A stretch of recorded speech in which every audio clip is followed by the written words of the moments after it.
Amados hermanos del grupo Edificados en la Palabra y amigos que nos escuchan a través de este medio diariamente, les saludo su hermano en Cristo Jesús, David Meléndez Pérez, desde México. Paz a vosotros.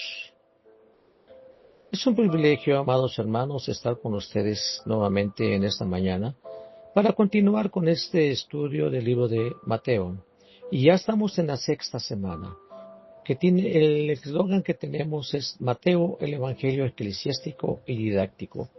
Y el subtema de esta semana es la gran autoridad y el poder del Mesías revelados en dichos y hechos.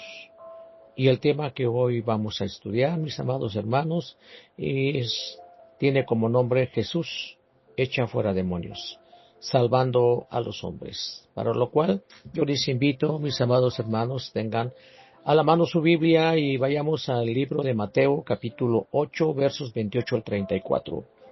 Mateo, capítulo 8, versos 28 al 34.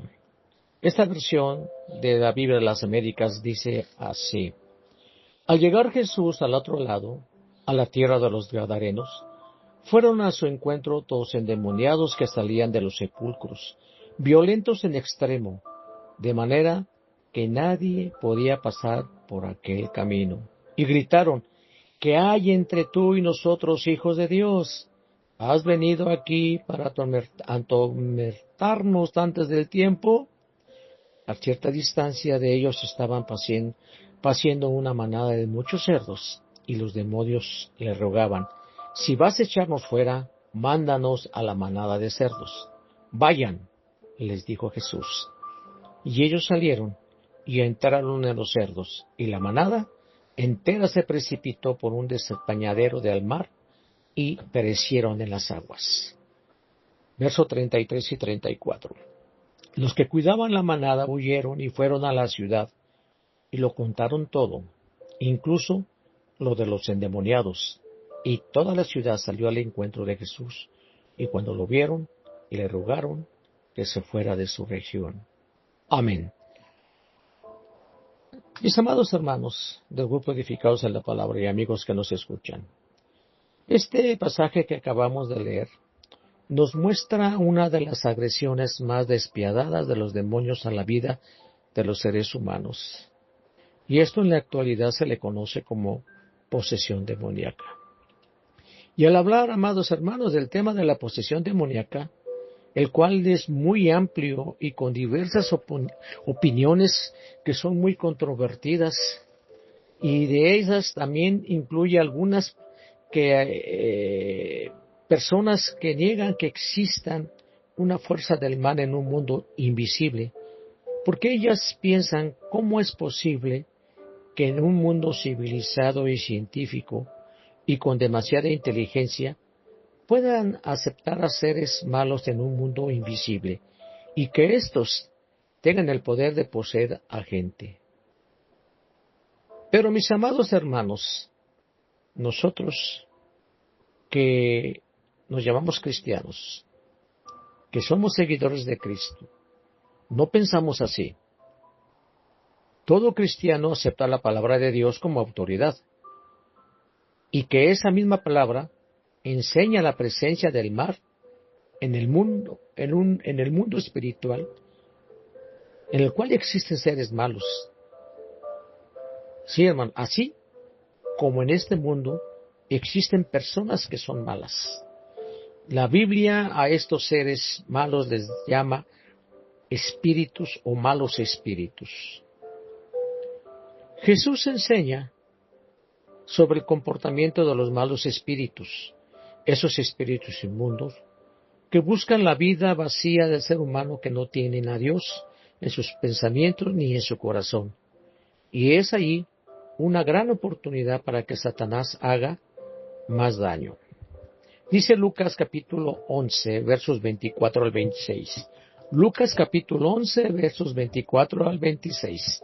Cuando el espíritu inmundo sale del hombre, anda por lugares secos buscando reposo, y no hallándolo, dice: volveré a mi casa en donde salí. Cuando llega, la encuentra desocupada, barrida y en orden. Entonces va y toma consigo otros 7 espíritus más malvados que él, y entran y viven allí.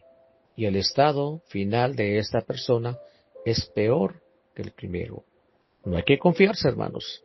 El apóstol Pablo también proporciona información sobre la naturaleza de los espíritus malignos, y dice así: porque no tenemos lucha contra sangre y carne, sino contra principados, contra potestades, contra los gobernadores de las tinieblas de este siglo, y contra las huestes espirituales de maldad de las regiones celestiales.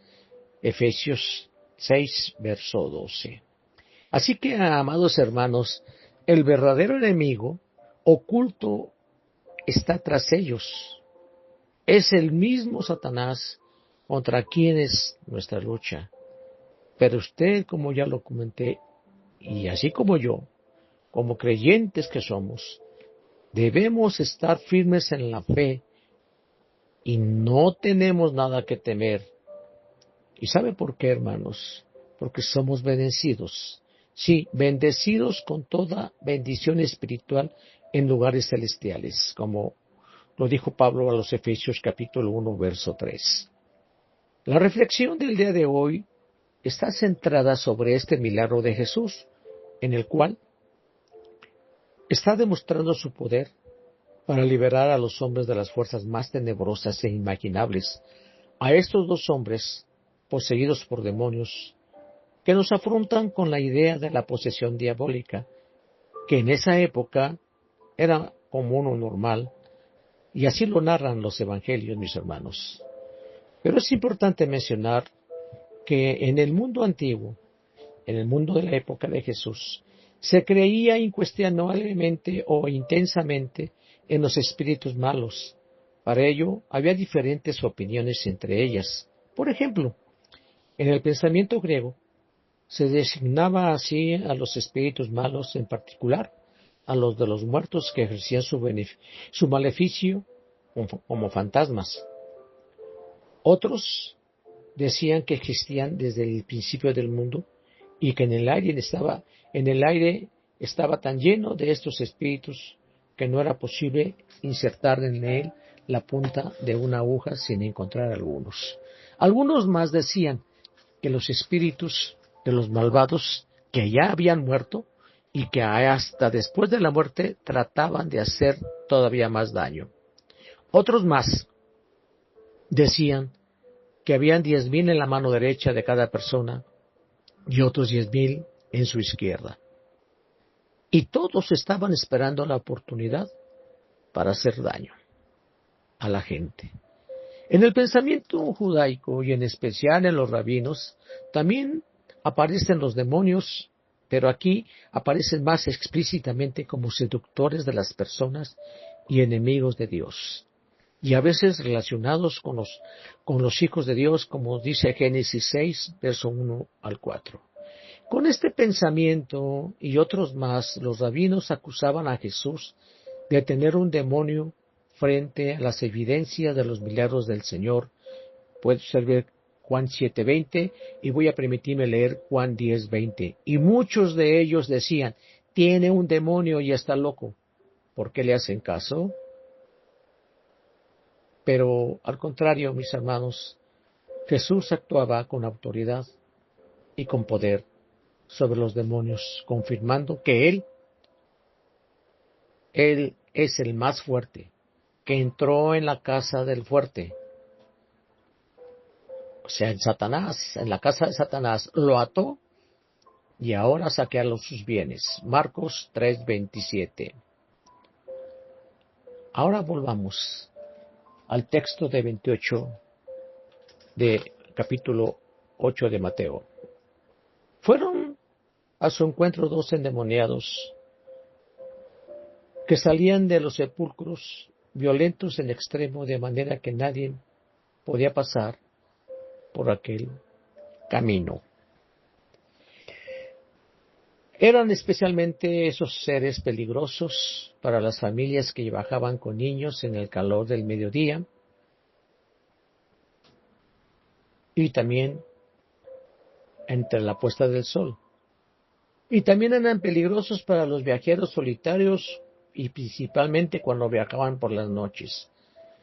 Porque estos seres vivían en lugares inmundos, como las tumbas, y en esas tumbas, esos sepulcros eran cavados en las cavernas peñacosas del lugar, y los sepulcros eran moradas habituales para ellos, para los dementes y para los endemoniados que servían de refugio y escondite, mis hermanos.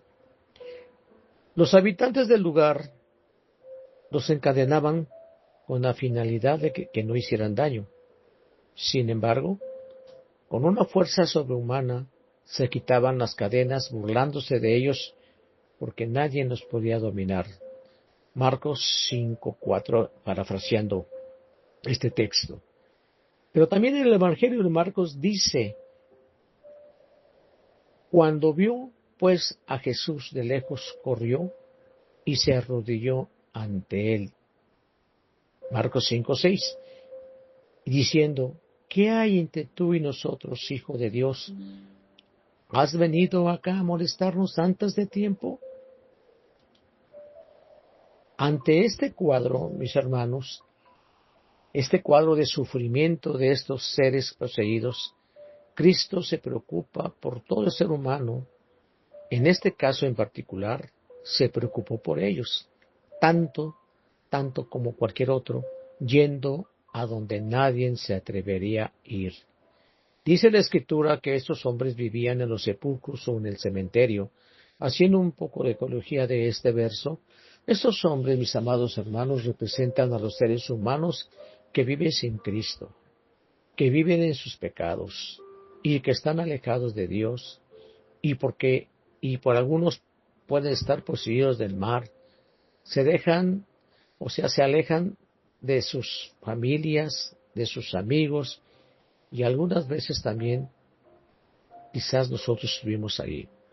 El apóstol Pablo lo define de esta manera: en los cuales anduvisteis en otro tiempo, siguiendo la corriente de este mundo, conforme al príncipe de potestades del aire, el espíritu que ahora opera en los hijos de desobediencia, entre los cuales también todos nosotros vivimos en otro tiempo en los deseos de nuestra carne, haciendo la voluntad de la carne y de los pensamientos, y éramos, por naturaleza, hijos de ira, lo mismo que los demás.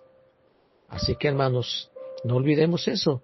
No olvidemos que nuestro Señor Jesucristo se preocupó y vino a nosotros. Dice Efesios 2:1, y Él os dio vida a vosotros, cuando estabais muertos en vuestros delitos y pecados. Amén.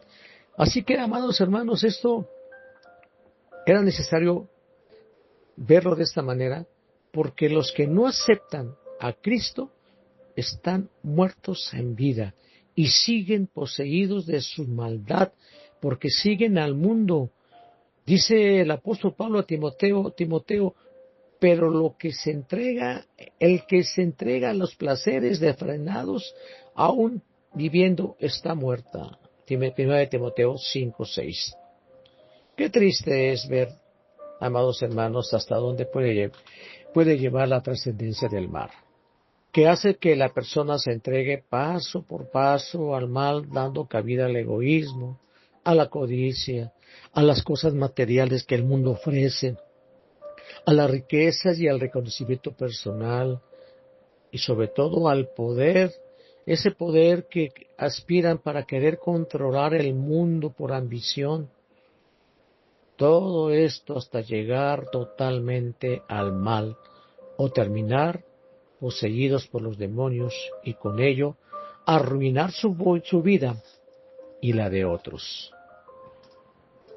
Lo interesante del verso que leímos, hermanos, está en que estos hombres que estaban poseídos por el espíritu inmundo, al ver a Cristo, lo primero que hicieron fue arrodillarse, mostrando con esta acción el reconocimiento de Cristo como el Hijo de Dios, situación que actualmente algunos se niegan a reconocer, porque su corazón no está lleno de Dios, hermanos, está lleno de su propio ego y de su maldad.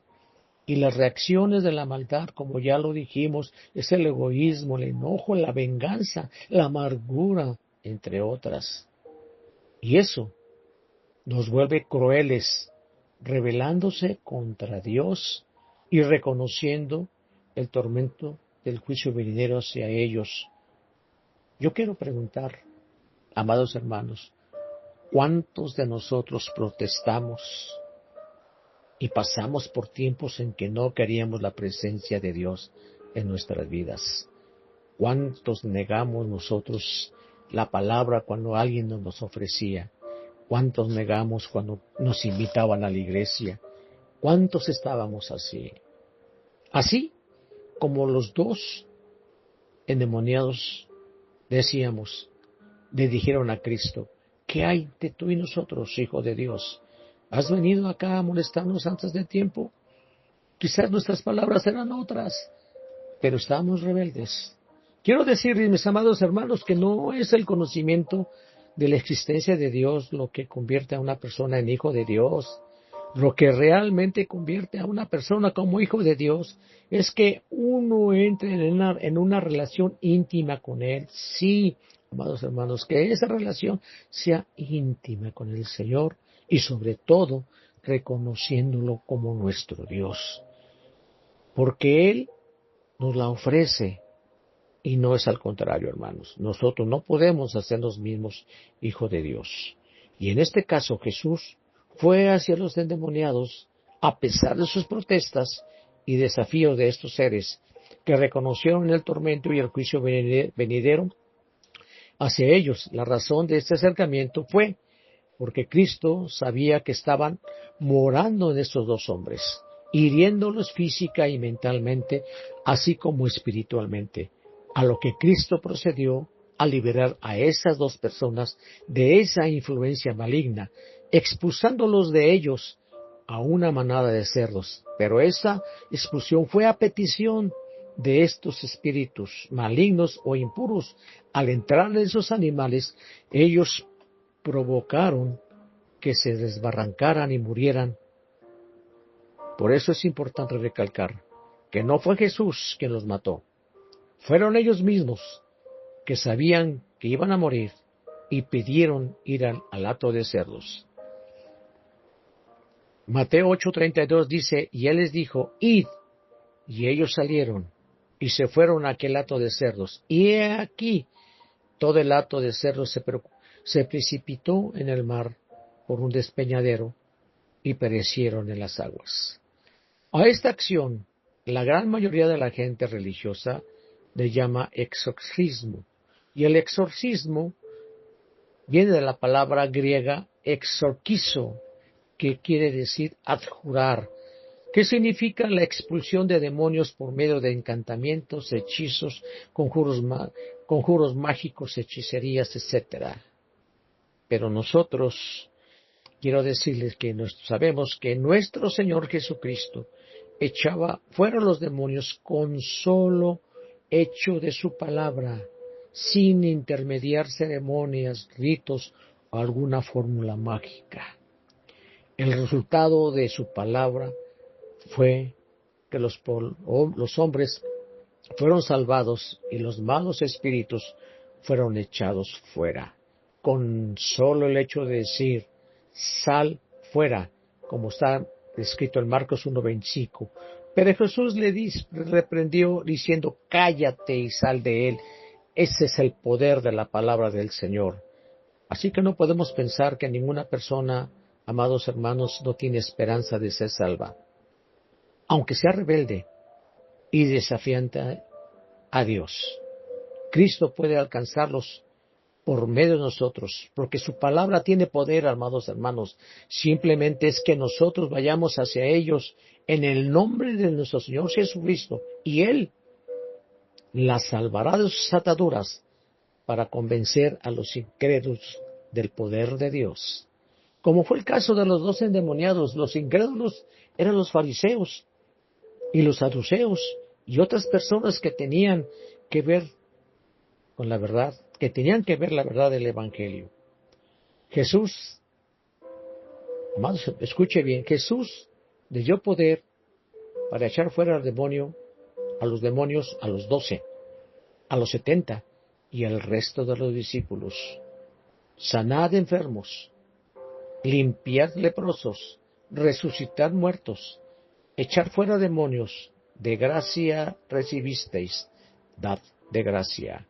Mateo 10:8. Ante este milagro de Jesús, las personas que habían estado pastoreando a los cerdos volvieron corriendo al pueblo y dijeron lo que había sucedido, y el resultado fue que los del pueblo le pidieron a Jesús que saliera inmediatamente de su territorio. A esta gente no le importaba que las dos personas ya hubieran recuperado la razón.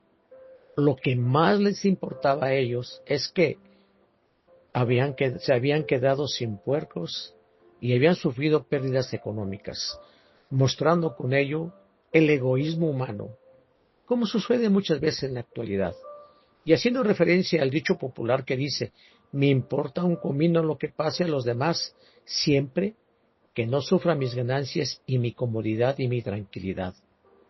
Qué triste es así, amados hermanos, que la gente piense: no podemos nosotros comparar el valor de un hato de cerdos con el valor de dos seres humanos. No podemos estar ajenos ante la insensibilidad como aquella gente de Gadara. Nosotros debemos tener cuidado de no objetar a que se ayude a otros cuando se nos pide. Debemos ser empáticos y mostrar el amor de Dios hacia nuestros semejantes y no darnos vergüenza de ser un seguidor de Cristo ante cualquier situación que se presente. Jesús lo demostró buscando hombres en todas partes para que sean salvos, no importando si eran malos o endemoniados, ciegos, cojos, paralíticos, etc. Él vino a salvar a todos, hermanos, incluyéndonos a nosotros y incluyendo también a los más perversos. Así que, amados hermanos, el mensaje de esta reflexión está en que debemos estar atentos a la palabra de Dios, oírla con humildad y sobre todo no soltarnos de la mano de Dios. Debemos estar sobrios y estar alertas, porque el diablo siempre está acechando a ver a quién puede arruinar su vida. Recordando lo que dice la Escritura, nuestra lucha no es contra carne y sangre, sino contra principados, contra potestades, contra los gobernadores de las tinieblas de este siglo, contra las huestes espirituales de la maldad de las regiones celestiales. No olvidemos, mis amados hermanos y amigos que nos escuchan, cuando se encarnó Jesús y fue bautizado, el diablo lo tentó 3 veces. Y desde entonces Satanás tienta a todos los seres humanos. Yo le pregunto, ¿usted cuántas veces ha sido tentado por Satanás? ¿Cuántas veces ha dado cabida a la mente, en su mente a Satanás? No estamos exentos, mis hermanos. No estamos exentos a las tentaciones del diablo. Inclusive, Satanás toma posesión de sus mentes y en ocasiones de sus cuerpos, convirtiéndolos en unos hombres miserables y malvados. Como por nombrar algunos, tenemos a un Nerón, un hombre desequilibrado en la mente que incendió Roma, a un Calígula, enfermo de sadismo, masoquismo, a un Carlomagno, lleno de gloria, de esperanza de gobernar el mundo, a un Iván el Terrible, que tuvo a Rusia en un reinado de terror y violencia, y no podemos dejar de nombrar a un Adolfo Hitler, que mató a más de 6 millones de personas que eran judías, y a muchos más, junto con sus generales. A estos hombres, y muchos más, y que existen en la actualidad, no pudieron resistir a Satanás. Sus mentes fueron poseídos por él. Para ello, Pablo nos aconseja: ¿cómo podemos resistir a Satanás en el día malo? Es decir, el día de los ataques especiales de Satanás. Tenemos que tener siempre puesta la armadura, hermanos, para estar listos para el día malo, que pueda venir en cualquier momento, ya que la guerra espiritual es constante. Esa armadura de Efesios que nos dice el apóstol Pablo. En conclusión, mis amados hermanos, La Biblia proporciona numerosos ejemplos de espíritus malignos, desde el espíritu atormentador de el rey Saúl, que primera de Samuel, hasta la legión de los demonios que acabamos de ver, que narran los evangelios, así como las fuerzas espirituales del mal descritas en Pablo. Estos relatos, amados hermanos, nos sirven para recordarnos la realidad de la guerra espiritual y la importancia de confiar en el poder y la autoridad de Dios para resistir a esas fuerzas malévolas. Así que, amados hermanos, deseo que esta palabra no vuelva vacía y que dé su fruto en su tiempo. Que la paz de Dios esté con ustedes, mis amados hermanos del grupo edificados de la palabra y amigos que nos escuchan. Se despide de ustedes su amado hermano en Cristo Jesús, David Meléndez Pérez desde México. Paz a vosotros.